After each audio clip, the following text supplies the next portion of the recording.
Hello everybody, welcome to Jumping in an Elevator, the podcast where I, Mike, full stop, end of sentence, move on. We've moved past that. That point in time is now history. We're living in the present, which was the past's future. Special hello to Savannah. Thank you for being one of my top tier patrons. And my wish for you is that you've paid your car registration if you're a driver. And if you're not a driver, I hope that your travel card is topped up. Mayhaps something happened and someone's accidentally paying for it. They found your card and they're like, this is mine now. And they messed up the numbers or some kind of thing happened. Very Hollywood, very Hollywood vibes. And now they're paying for your existence on the public transport system. So that's cute. I love that for you. How's everyone doing? Yeah. Oh, so true. I second that. Personally... The reason why there wasn't an episode last week is because I fell into a little bit of a hole. Actually, funny story about that, falling into a hole. Because as you know, I famously went for a run about 2 months ago and I ran into a hole. Like I literally stepped in a hole and I was catching up with a friend and he was like, oh, how have you been? I was like, yeah, pretty good. I wanted to get back into running, but I fell into a hole. And it's been kind of hard since then. And he thought I meant like falling into a hole, like emotionally, mentally, like well-being wise. And he was like, oh, are you doing better now? Are you feeling better now? I was like, no, I physically, literally fell into a hole. Like I was running, wasn't looking where I was going because I was saying thank you to someone who stopped their vehicle for me. And then I ran into a hole. Pothole. Exactly. So last week I was not having a good time. I think that's a good way of putting it. I did actually record a podcast, but it was very when I was watching it the next day while I was editing, I was like, this is not the vibes. It was just me being like, like, shut up, So I'm over that now. It definitely coincided with lockdown, because it was stage 4 lockdown in Melbourne, which was cute and fun and fresh. Also, on the menu today, we have an iced maca with oat milk. Let me take a sip real quick. So I've told you before, I think, about how there was one lady who puts so much chocolate into it and she's bestie. There was a different guy made it today. And he did a good job. I would say he was kind of in between the lady who puts a lot of chocolate in there and the lady who puts no chocolate in there. He put about middle range. But it cost a lot. More than usual, but I didn't want to say anything because I was like, hello, support small business. Exactly. So yes, I was in lockdown for the last couple of weeks and then my mental health wasn't great. I actually nearly quit YouTube. Oh yeah. That happened. I had this elaborate plan about how I was going to quit YouTube. But then I woke up a couple of days later and I was like, oh, actually I'm fine. This is fine. This is arguably better than it has been. The more long form ones that I've been doing, I am really enjoying making them.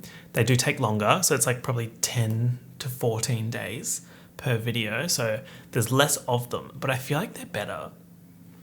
And you know what? Maybe I deserve I was going to say an Oscar, but I don't think Oscars do documentaries. That's not the Emmys. It's not the Grammys. No, it's the Emmys. Ew, why doesn't an Emmy sound not as important as a Grammy or an Oscar? Someone give me the Tony, I say, or a Streamy. The collapse if I got a Streamy. Can you imagine? My Streamies era. I mean, I am a commentary channel now, I guess, because I'm doing that pop culture deep dive moment. So maybe they need to watch their backs. Ugh. Disgusting. Anyway, so as part of me recording that flop episode of the podcast last week, as I was planning this one, I was came up with some really good ideas. And I was like, oh, that's going to be such a banger episode. But now I'm I could turn that into a main channel video and it would be excellent. So that's happened twice. Do I say what the ideas are? I feel I mentioned this every podcast episode about how I think people copy me. I probably sound delusional. But I'm not going to say what the idea is. But I'm just going to say one involves gaming. And one involves... Did I write the other one down? Music. So gaming and music. I don't know which one we're going to do first. But I mean, okay, basically I'm not going to say one of them because it's very niche, very specific, but the other one is K-pop, and I'd love to do a video on K-pop. I'm just not sure what angle to go in on with the K-pop discussion. So when I know, you'll know. So that's fun. And then while I was just like having not so great time in lockdown, I watched Mission Impossible. It's true. Again, had to get on the record and just confirm that I did watch all the Mission Impossible movies. Actually, that's a lie. I didn't watch all of them. Because, okay, here's a pet peeve. In this economy, these movie franchises that put some of the installments onto a streaming service and not the other ones, what the fuck is that about? That's like when Pretty Little Liars seasons 1 to 5 were on Netflix, and then like season 6, this is when it was like season 6, what? How many seasons are there? 7, right? Season 7 was airing. They had 1 to 5 on Netflix, and season 6 was just nowhere. And it was like, so? What now? Yeah, that. So it's like Mission Impossible 1, 2, 3, and 4 were on Stan, which I think is just an Australian thing, like an Australian streaming service. I like Stan. They've got good stuff on there. They have like all the Drag Race installments, except for All Stars 6. Is it 6 or 4? How many All Stars are there? 6. Drag Race All Stars 6 with Jan. Because that's like WoW Presents Plus exclusive? Or is it... No, it's that Paramount Plus exclusive. That is just the cinematic Runeverse. Why would you make WoW Presents Plus if WoW's biggest thing is Drag Race and then not put All Stars 6 on WoW Presents Plus? But then put it on Paramount Plus? The money-making tactics, far too much. Far too extreme, if you ask me. Anyway, so I was watching Mission Impossible, and I watched the 4 that were available. I have seen them all. And I love the last one, which is Fallout. The one with Henry Cavill, when he, like, famously reloads his fists. Like, he's standing there in the bathroom, and he goes like... and it reloads his fists. That's camp, arguably. That's a good movie. And I would say, okay, I would like to make a statement about action movies. Listen carefully. I think there is so much value in an action movie in which you suspend disbelief and just enjoy it. Because sometimes I'm one of those bitches. I am one of those bitches, full stop. End of the episode. No, I'm one of those bitches where I watch a movie or a TV show and I'm like, this is obscenely stupid. Like the action scenes don't make sense. The hacking scenes don't make sense. This is so annoying. And I think that was more so when I was studying engineering, actually, because I was like, I kind of know how this shit would work. And then just like not obeying the laws of physics. But now I really enjoy stupid shit. And like, there's just something so nice about knowing that it's ridiculous and stupid and like still enjoying it anyway. Like, oh, bitch, I love a laser. I love a laser. I love a cinematic laser. Hollywood loves a laser. Tom Cruise loves a laser. We all love lasers. And I did my thesis on lasers. So I know a lot about lasers. And the way they use lasers is wrong. And they're wrong for that. But it's fun. When Tom Cruise is like dangling down a shaft and there's lasers that are going to burn him. Aesthetics. Laser core, that's the next like big thing. You know, you had cottage core, Y2K. What's the thing that's happening now? Actually, just on Y2K, low-rise jeans, don't do it. Don't do it. Low-rise jeans is just, no. Low-rise jeans are made for like 0.001% of the population. If you got a sample space of 10,000 people, one person could wear them successfully. Low-rise jeans are evil. I have so many thoughts about low-rise jeans. I love Y2K aesthetic. I don't like low-rise jeans. It's just wrong. They're just wrong. And then you see one person that looks good in them and you're like, oh, this could be good. No. I'm very much enjoying baggy clothes. Baggy clothes, big oversized things. Skater. Yeah, I said it before and I'll say it again. I'm in my skater era without having known how to skate. And I think that's fine. Arguably Carly Kloss approved camp. Arguably. It's up for debate. Feel free to debate it with me. I actually saw a TikTok about a skater dad, like skater dads, and I liked it. And now TikTok's like, here's all this skater dad content.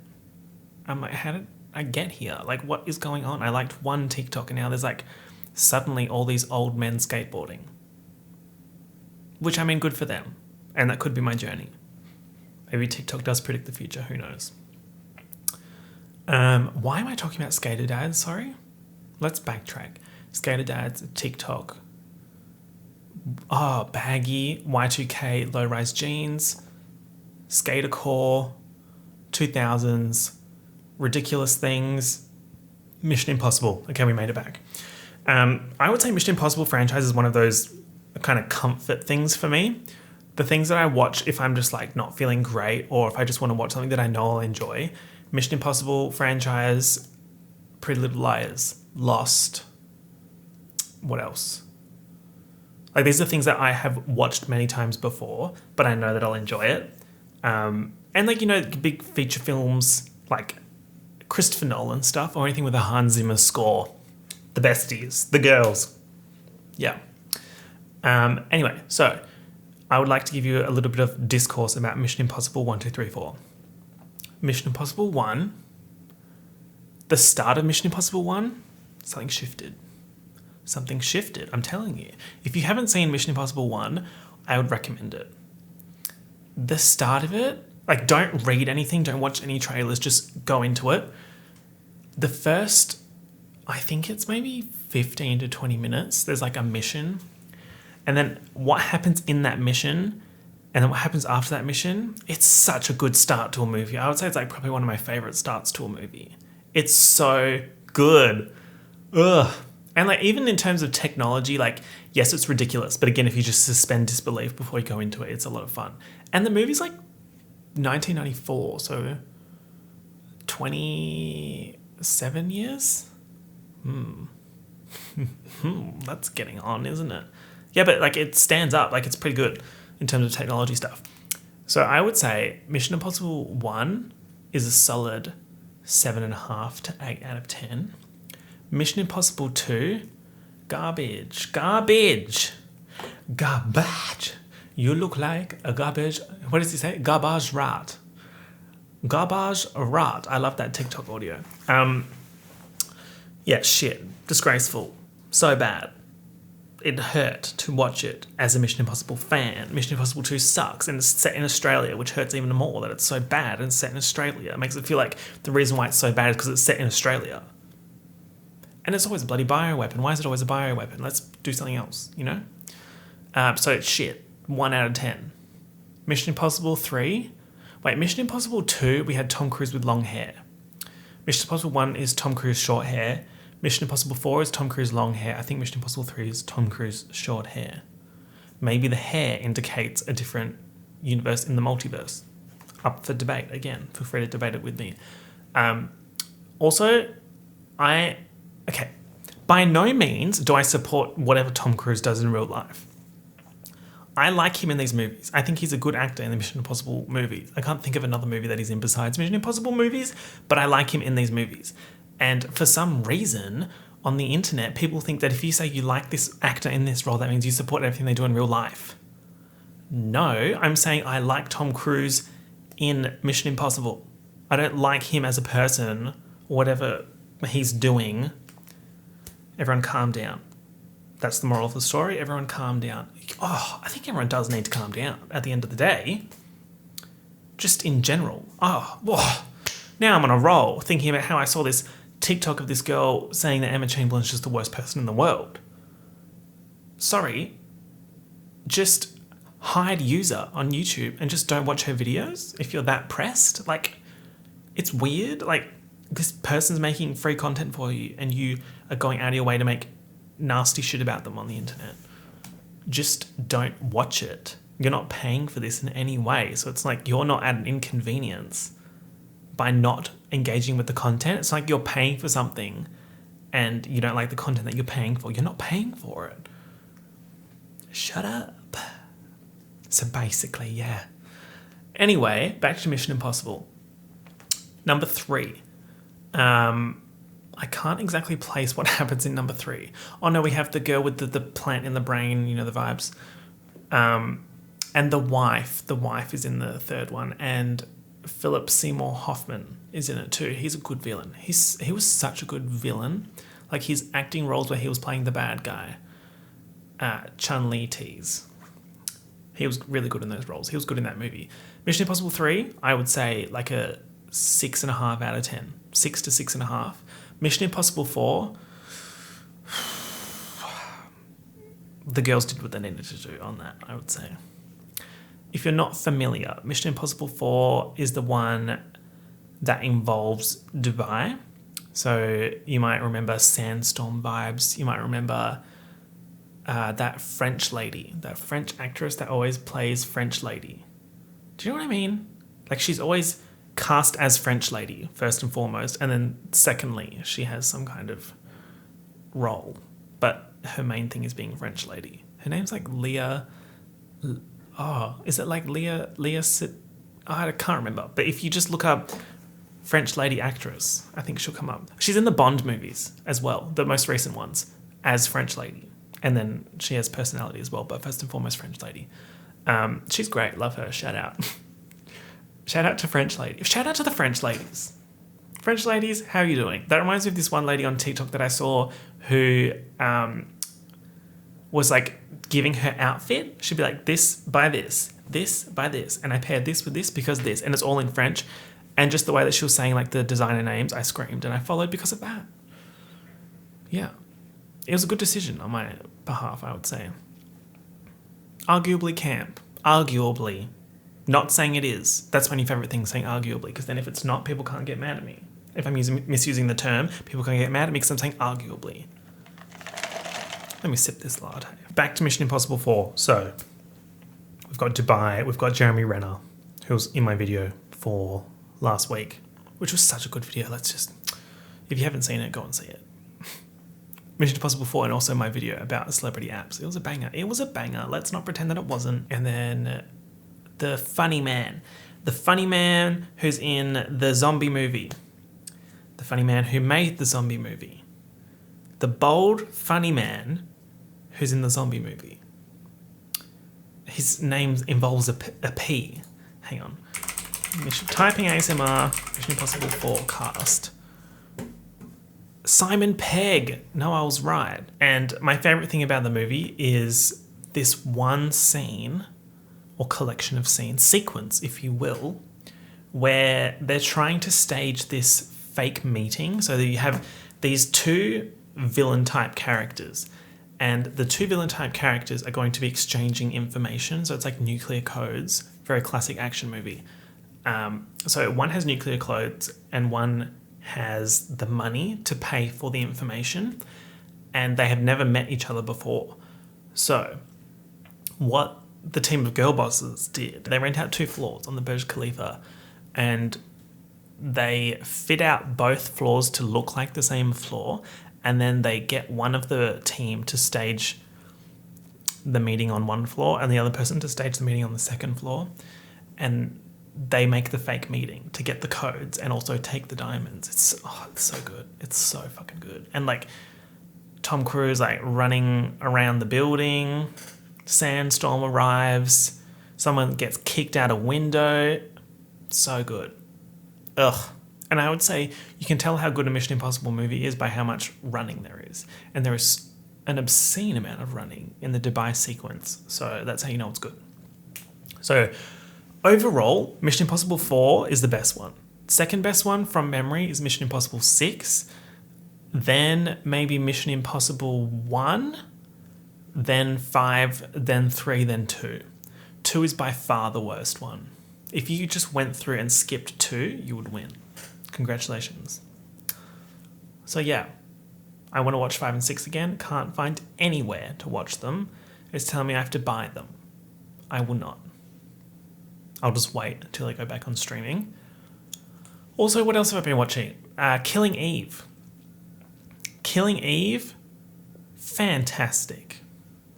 You know how I came across Killing Eve? Because I remember one of the YouTube besties, Eve Cornwell, she went to the launch event for Killing Eve, and I remember being like, oh, that sounds like an interesting show. And then I started watching it, and it's just fucking fantastic. And then I watched season 1 and season 2, and I kind of took a break because I couldn't find season 3 anywhere online. But then it got added to Stan again, and I watched it the other day, and it's so good. Like, I love a show that isn't afraid to kill off main characters. That's not a spoiler. It's an implication. So if you haven't watched Killing Eve, I would highly suggest it.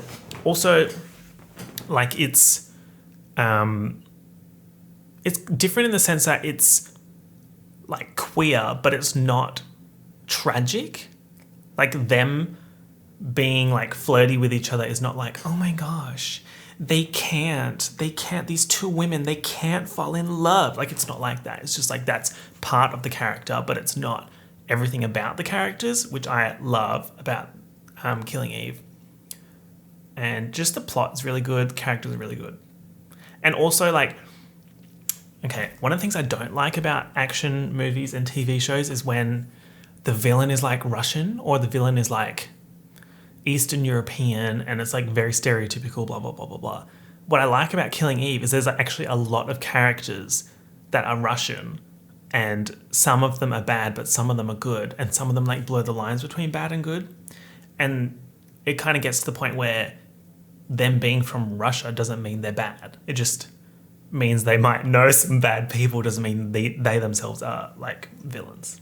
So I like that. I think they did a really good job with that. Shout out to Sandra Oh and Jodie Comer. I'm a Sandra Oh fan. Put that on the record, it's true. If I ever get the chance to interview Sandra Oh, if you're listening, feel free to hit me up and we can have a little chat about your projects. Big fan. Big fan. Hi, sorry, I'm back. You probably don't even know that I went anywhere, but I could smell dog, and I was like, why do I smell like dog? And I don't smell like dog, but then I don't know where the smell of the dog's coming from. Because my neighbour's dog doesn't smell like dog, not even convinced the neighbour's dog is real at this point. The dog never barks, which is probably like good dog behaviour. But hello, you're allowed to bark once. I've only ever seen the dog when it's on a walk, does not make a noise. Could be a stuffed dog with like motor legs. It's possible. Also, I bought new shoes. Hang on, let me just show these. I bought white Air Force Ones, and I feel like a Bratz doll. Honestly, anything that I wear with these, I feel like a Bratz doll, and it's taking everything, like every ounce of willpower that I can muster to not draw on these. I want to draw on them so bad. Like, I'm imagining a flame. A flame would be cute. Don't enable me. I'm not going to draw on the white Air Force Ones. I'm not going to do it. I've been conditioned by the trending tab on YouTube where there's that one guy, I don't know what his name is, he's American, and he draws on shit and then gives it to Charlie D'Amelio. He doesn't give everything to Charlie D'Amelio, but that's the kind of vibes. Like, he buys an iPad and draws on the back of the iPad and gives it to Charlie. And it gets 10 trillion views. Yeah. That makes so much money. Oh my God. Just, yeah. It blows my mind every single time that I go on the trending tab and I see how many views that some of these people are consistently getting on long videos. They make so much money. Money, dun dun. Must be funny, dun dun. ABBA understood the assignment, handed in their essay, and got 100% full marks, A+. Yeah, it's true. It's true. Okay, so before my train of thought was tragically derailed by the smell of dog, I was talking about Killing Eve, I was talking about Mission Impossible, I was giving a recap of what has happened the last couple of weeks. Great.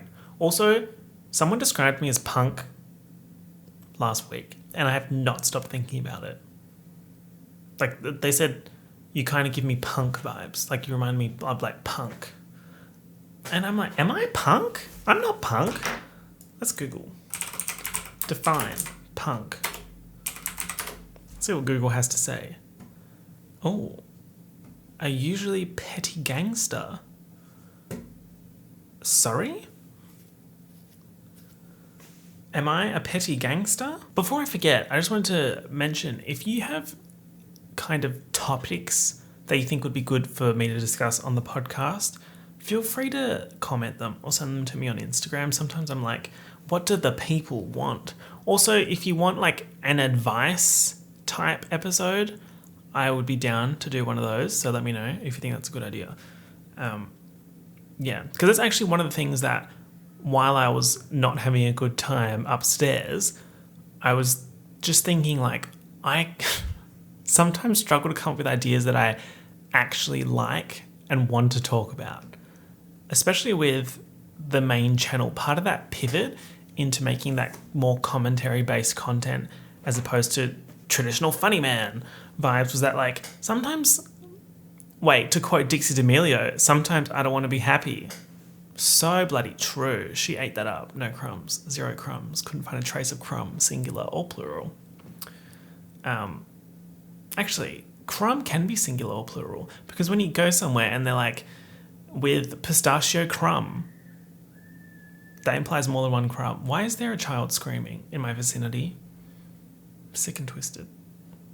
Anyway, so yeah, sometimes I'm like, I don't really feel like laughing obscenely. And I can't really muster that right now. But I can talk about Kim Kardashian's app 100%. So yeah, that was part of the pivot into commentary videos.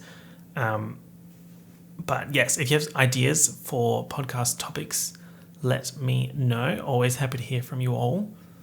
Actually, last time I asked for input from the squad, it was like, what anime character do you think I look like? And then I went through some suggestions and I was like, this was a mistake.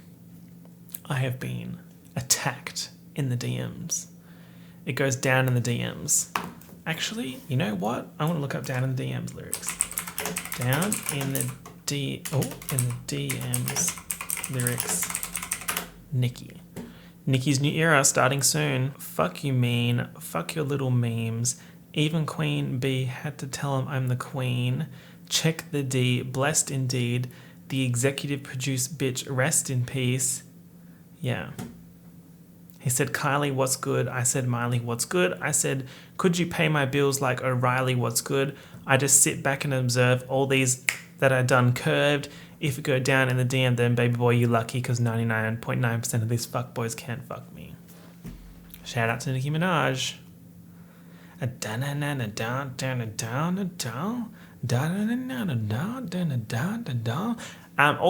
another thing that I did in lockdown, started writing some bars.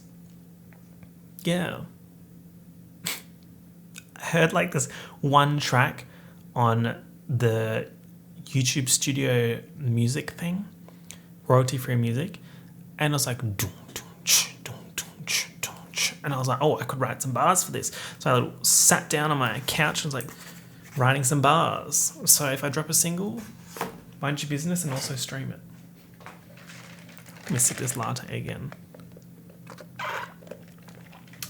Also, another question for the squad. If you are watching YouTube, right? What kind of content are you watching, and has that changed since, let's say, this time last year? Because I was thinking about it, and a lot of big YouTubers are kind of pivoting more into long-form content less often, kind of similar to what I'm doing. Did I just call myself a big YouTuber? I don't think I'm a big YouTuber. I think big YouTubers like over 1 million. But do you know what I mean? Or like they post less frequently and they're starting to like go into more, not necessarily traditional pathways, but they're working on other projects. Like I would say one of my favorite YouTubers is Larray, and he is definitely posting less than he was, but I think he's doing something with Netflix. I would say the only person that's kind of still really consistent in that space is Emma Chamberlain. And like, of course, I watch like Drew, Danny, Curtis, and they're actually all pretty consistent. But I would say they are posting less frequently, but longer videos. I think I seem to remember that Drew and Curtis put out videos that were like nearly 40 minutes long. Yeah. But the thing with their content is like, it's so good that it doesn't feel like 40 minutes. And that's kind of what I'm trying to do with my stuff. Like, I don't think I'm anywhere near as funny as them. At all. They're like stand-up comedians, and I don't think I could do that. But yeah, I like how engaging their content is. So that's kind of one of the things I'm trying to pick up from them. Down in the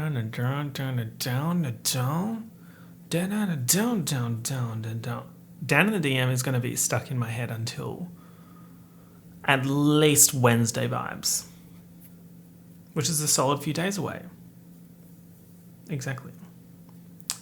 I would like to end this episode of the podcast by discussing something that popped into my brain while I was watching Mission Impossible 4. Mr. Cruise was cruising in some kind of BMW convertible that got destroyed on a bridge, of course, as always. And I was just thinking, what kind of car am I? And I think I've come to the conclusion that I am a souped up Mini Cooper. Think a Mini Cooper that has been refurbished with a V10 engine, maybe even a racing stripe. Interiors, white leather with red trim and a Rolls-Royce logo. Against all rules. Like, I can't do it. Rolls-Royce said you can't do that, and I did it anyway. That kind of vibe. And I love to think about celebrities and like what kind of cars they would drive. Not as in like, this rich person drives rich person car. Like, I think Lord drives a Toyota Yaris. Yeah, it's a reliable car. The vibes are right, I would say, for Lord to drive a Toyota Yaris. I would say a white Toyota Yaris and maybe a fun bumper sticker. Maybe. Or like Billie Eilish. I feel like she drives an old car that's been like redone to be very fancy, very expensive. You know, like a 1960s level car. And it's just like really, really done up nice. That sounds about right. You know, Justin Bieber drives a 2002 sedan and it's old. Like, it's not done up nice, but he drives it anyway. You know? What's another example? What kind of car does Chris Evans drive? I think Chris Evans drives a fire truck, and I will not elaborate on that further. And then it's like, what kind of car does Kylie Minogue drive? I think Kylie Minogue gets around on an electric scooter. It makes sense. Stream her remix of, was it Born This Way? No. Bloody Mary? No. I can't remember. Oh my God. She did a song on the Born This Way reimagined album, and it came out on Friday, and it was really good, even though I can't remember what song it was. This is sick and arguably twisted. But yeah, who's another celebrity? The way that I'm trying to think of a single celebrity, and I can't think of one. Lady Gaga, the only celebrity. Don't Talk to Me, I missed Record Store Day, yellow vinyl. And I'm mad about it. It's very upsetting. I can't believe I missed the yellow vinyl. I'll have to buy it from some person reselling it for 300 times the price. Anyway, I think Lady Gaga drives the Batmobile. And if you really think about it, that makes sense. Why did they not cast Lady Gaga in the Batman movie? They cast Robert Pattinson, right? When they could have... Lady Gaga was right there. But she was actually filming the Gucci movie. Every time I think of Gucci, I think of Grucci, which is around the time that Gucci was very popular among like American YouTubers that were wearing like Gucci tracksuits everywhere and that kind of shit. And then this meme of Gru from, I was going to say Mission Impossible. No, Despicable Me. Him wearing Gucci, and it was called Grucci. And that's all I think about now. When I think of Gucci, I just think of Grucci. Shout out to Despicable Me. Maybe that will be the next thing I rewatch. There's just so much content to consume. Yeah. Shout out to the movie industry and animation. Shout out to animation. When's my voiceover era? That's something to discuss in the next episode. Yeah, thank you all for listening to this episode of the podcast. I know it was a ramble, but that's what I needed at this point in time. I just need to get like back into it, get used to sitting down in front of this camera, and just talking at length about something stupid. So thank you for listening. And I will talk to you all soon. Peace out. Bye.